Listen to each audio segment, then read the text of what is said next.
Today we're launching also a fascicule on young adults. We have talked a lot about this group of the population because they represented a high proportion of cases during the summer and even now. But what we wanted to look is how do they live with the pandemic and what are the impact on their lives. And it is interesting to see that they are concerned about the pandemic. They are concerned about the importance of the public health measures, and a vast majority, more than 45% of them, consider that they have a mental health impact linked to the pandemic. It is higher than what we are seeing in other groups. We also see, because some of them are working, that a third of them have lost their jobs. They are overrepresented also when it comes to have difficulty to pay their apartments or to get food. And we are also seeing for those that are studying that they have a decrease in motivation. So I think we're going to work with our partners to find solutions and to see how we can work with youths to reduce those impacts.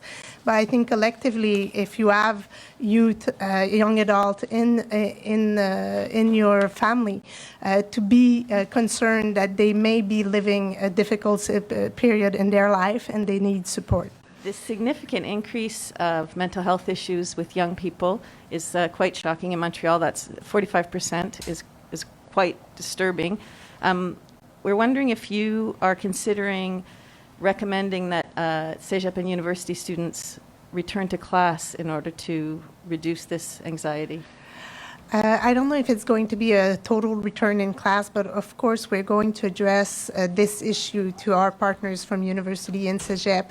And if it is not a return to class, we have to be inventive and creative to find a way to motivate our youth and to create social contexts that are secure, but that can help them to increase their motivation and to reduce their distress. So we're going to look at this, but at the same time, we know that in this group, we had specific issues linked to the high level of transmission. So we're not going to go back to what we saw this last summer, but we're going to see how we can manage to add something that will help get more motivation for our youth. And on the same topic, do you have any recommendations for increasing access to mental health resources such as counseling? That's a group that can't afford often to get counseling, and there's little available.